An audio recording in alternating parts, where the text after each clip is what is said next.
I'm talking original hard, not international PS2 release original hard, which is uh, much more difficult. Um, but yeah, if I would like to redo that Let's Play, but those Transformers games on harder difficulties just to make up for it. Also, yeah, these three got knocked out. Who would have thought? Who cares?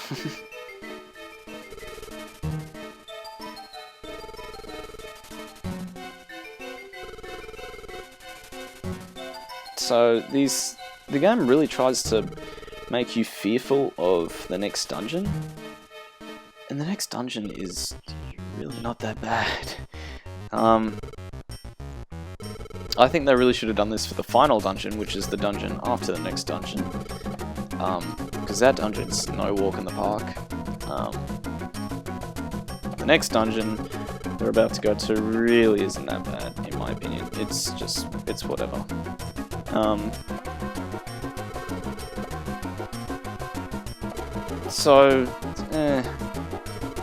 This cutscene is also a bit of filler. But I believe this is actually... Yeah, I'm pretty sure that was the last filler mission we had to do. This is going back to the main story now. So I should probably be reading out these lines of dialogue, but they're really not that important until a certain point. Other than Gengar still being an ass, because of course he is, just look at that grin.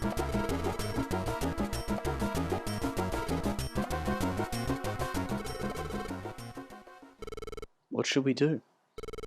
Even if it's the impossible. Should we still try to rescue Alakazam? Yes, Jesus, I don't want to do these stupid filler missions. Everyone listen.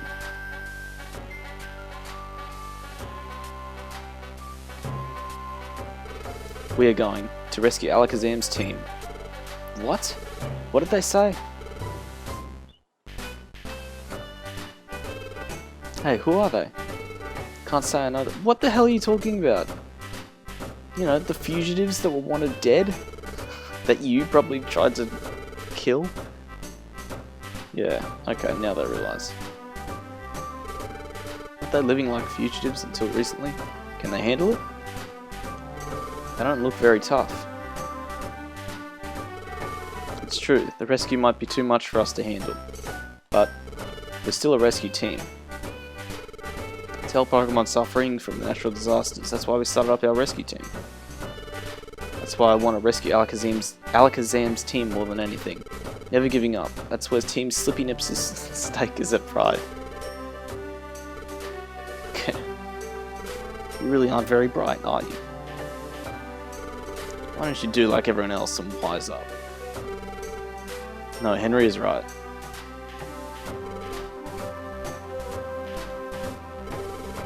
That's right, I wasn't thinking straight out of fear.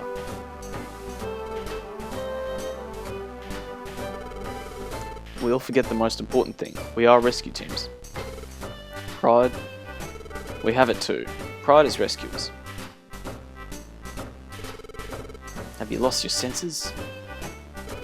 Why would you listen to that clown and worse, be persuaded? Why go if you're facing certain defeat? Is that so? We've only failed once. Blastoise, this is no time to be lying around.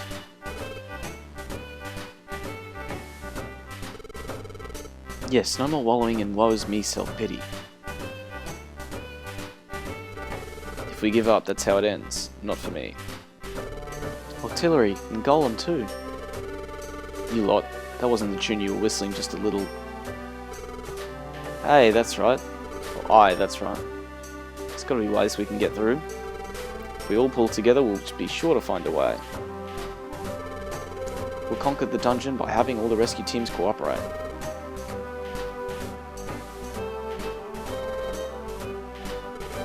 Are you dreaming? I don't know why Gengar is so hell-bent on keeping the disasters from going through. It's never really explained why Gengar is just... is it just because he's an ass? And his whole character is that he's a dunce and an asshole and he just wants to see people suffer. Even if that includes himself. I don't know. He's not exactly the most well-developed character in the story.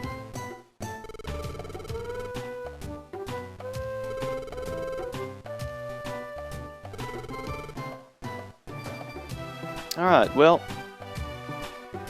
the rest of this recording session is essentially going to be, oh, let's get ready. Let's get ready for the dungeon.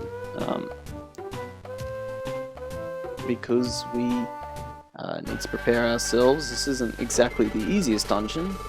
By that I mean it's long. It's a long dungeon. Also, if you're a grass type, say it with me, you're gonna have a tough time because it's not a very inviting dungeon to grass types. It's mainly fire types in there. Remember how I was back in Mount Blaze? I was saying there was a very similar dungeon to it. Yeah, this is that dungeon. So if you struggle with Mount Blaze, steel yourself because it's gonna be pretty similar. Difference is it's much longer. I think about 26 floors or something like that. And the gap is at about the 20th floor or something like that.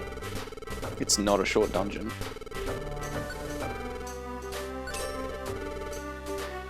Also, we've built up so much money at this point, there's nothing to buy.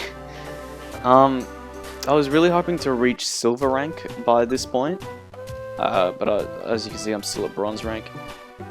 Because once you hit silver rank, I believe is once you hit silver rank, you can start to buy.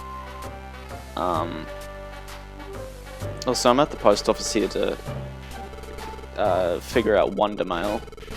I'm only here for a few minutes. What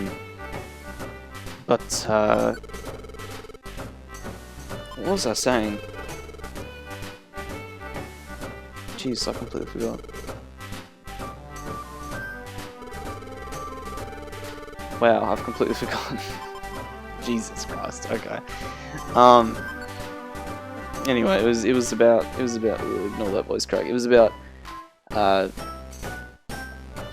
how you know, this next dungeon is certainly not the easiest thing. It's very long. Takeaways from it is that it's very long, so prepare yourself for that. Anyway, at this point, I decide, hey, I need Ice Beam. Also, I remember what I was talking about.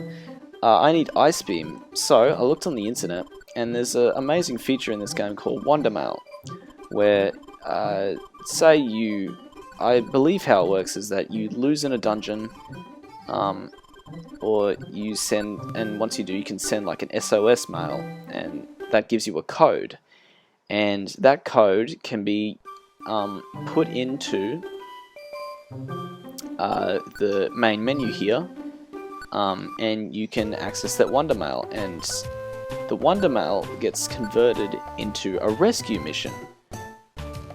So here I found online a rescue mission with a reward of Ice Beam, because I want Ice Beam on Squirtle.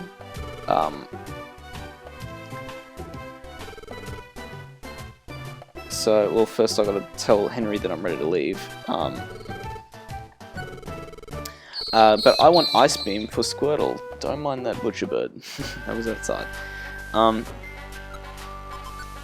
And so, you know, I thought, hey, well, this is an easy way to get a reward that you want, because back in the day when this game was still fairly popular, tons of people on forums were, you know, saying, hey, can someone get me, you know, say they want a flamethrower TM, and then someone else would go, okay, and then they'd purposely die in like the first floor of Tiny Woods, the easiest section in the game.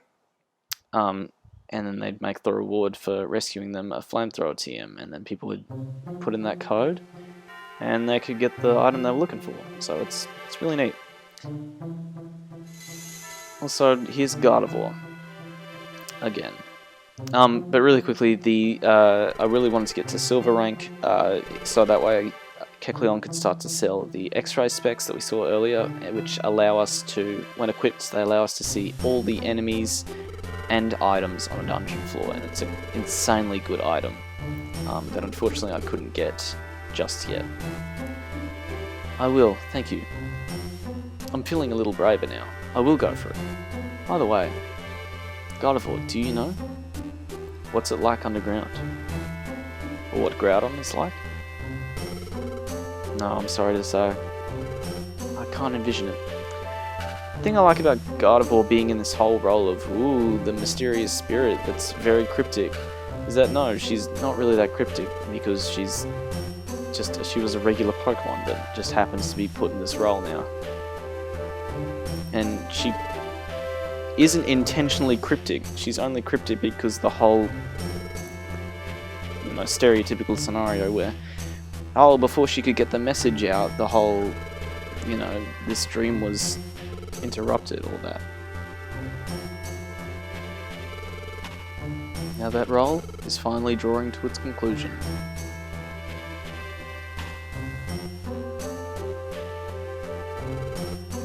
And the time, except for this point, she's kind of doing the whole cryptic thing here. Generally, she is only cryptic because she's being kicked out of a dream. So, yeah.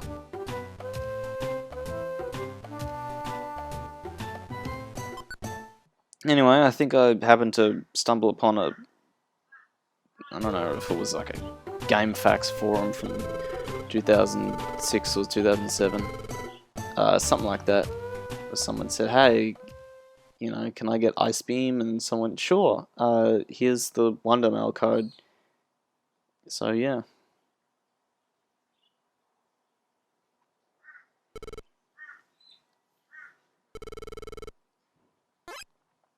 So our main character here is still questioning over what just happened with that Gardevoir dream, but we can go to Magma Cavern, which is the next dungeon. But let's head to Tiny Woods to get that Ice Beam first. So if you want Ice Beam 2, you can put in that same code, and you can access this same mission.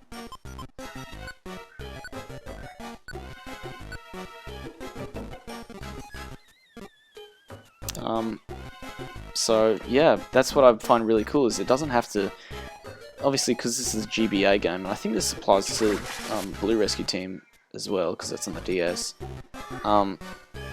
Obviously it can't connect to the internet, so there's no way to verify if the code is real or not. Except for, you know, the code that you put in just corresponds to whatever code happens to be in the game. You know, whatever the code would amount to. So this one, for example, says, okay, Tiny Woods, client is Blissey, the character you need to rescue is Sceptile, and the reward is Ice Beam. And 400 Pokies. But yeah, there we go, Ice Beam, that's what we need.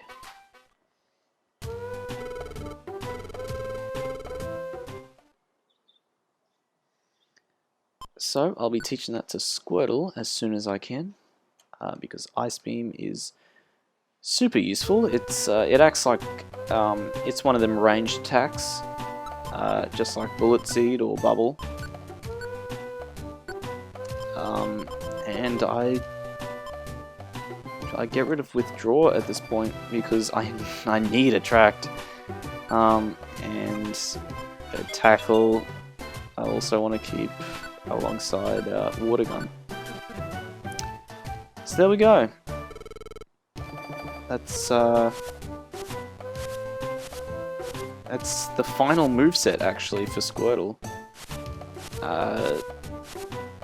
Because yeah, we're actually getting close to the end of the game here. We're almost done. I've already finished recording all of the sessions. You know, I've finished recording so this is the 4th session, the last session is the 5th session. I recorded that about 2 weeks ago now. Got that all finished and all edited, so I'm ready to commentate over that and finish this game. And start with, well, Devil May Cry and Metroid 2 are going to start pretty soon as this and Halo 2 finish. Halo 2 is also very close to completion, if it's not done already at this point by the time this is out. But anyway, yeah, we'll see you guys in the next recording session.